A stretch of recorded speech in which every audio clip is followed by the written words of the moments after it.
জুলাই গণ অভ্যুত্থানের বছর পূর্তিতে বিজয়ের উল্লাসে ভাসছে গোটা দেশ। স্বৈরাচার বিরোধী আন্দোলনের ইতিহাসে এক দীপ্তিময় দিন।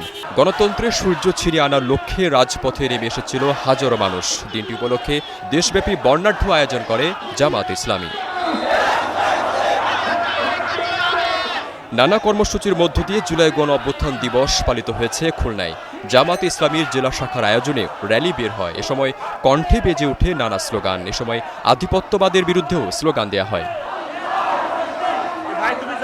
মঙ্গলবার সকালে সিরাজগঞ্জের উল্লাপাড়ায় বিজয়ের শোভাযাত্রা বের হয়। অংশ নেয় হাজারো মানুষ। বিভিন্ন এলাকা ঘুরে উপজেলার কেন্দ্রীয় শহীদ মিনারে অনুষ্ঠিত হয় সভা। এ সময় ১৬ বছরে নির্যাতন আর নিপীড়নে থাকা দেশের মানুষ ৫ আগস্টের মধ্য দিয়ে মুক্তি পায় বলে উল্লেখ করেন জামাতের কেন্দ্রীয় সহকারী সেক্রেটারি মাওলানা রফিকুল ইসলাম খান। জুলাই আত্মদানকারীদের যোগ্য মূল্যায়ন দিতে সরকারের প্রতি আহ্বান জানান তিনি। এই ছাত্ররাই তো জুলাই বিপ্লবের মধ্য দিয়ে শেখ হাসিনাকে পদত্যাগ করতে বাধ্য হয়েছে এবং মাত্র ১ মাসের ব্যবধানে প্রায় ২,০০০ মানুষ জীবন দিয়েছে। এরা কোনো দলের আন্দোলন ছিল না। এ কারণে এই বিপ্লবে যারা শহীদ হয়েছেন, যারা জীবন দিয়েছেন, আজকের এই প্রথম বিপ্লবের শাহাদাত বার্ষিকীতে আমি এই বীর শহীদদেরকে আমি স্মরণ করছি এবং সরকারের কাছে আহ্বান জানাচ্ছি। আমি আগে অনেক মিটিংয়ে আহ্বান জানিয়েছি, জুলাই বিপ্লবে যারা জীবন দিয়েছেন এদেরকে জাতীয় বীর হিসাবে ঘোষণা করতে হবে।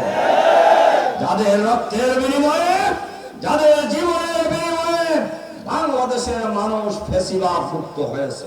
ছাত্র জনতার গণ অভ্যুত্থানের বর্ষপূর্তি উদযাপন উপলক্ষে জামালপুর শহর ও সদর শাখার উদ্যোগে গণমিছিল করেছে জামায়াতে ইসলামী।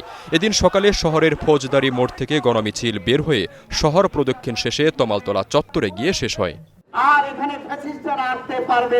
জুলাই গণ অভ্যুত্থানের প্রথম বার্ষিকী উপলক্ষে বাংলাদেশ জামায়াতে ইসলামী নাটোর জেলা শাখার উদ্যোগে এক বিশাল গণমিছিল অনুষ্ঠিত হয়েছে।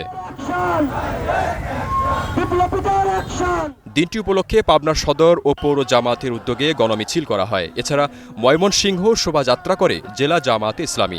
রাষ্ট্র ক্ষমতায় গেলে দমন নিপীড়ন ও অনিয়ম দুর্নীতির বিরুদ্ধে কাজ করার প্রতিশ্রুতি দেন জামায়াতের নেতারা।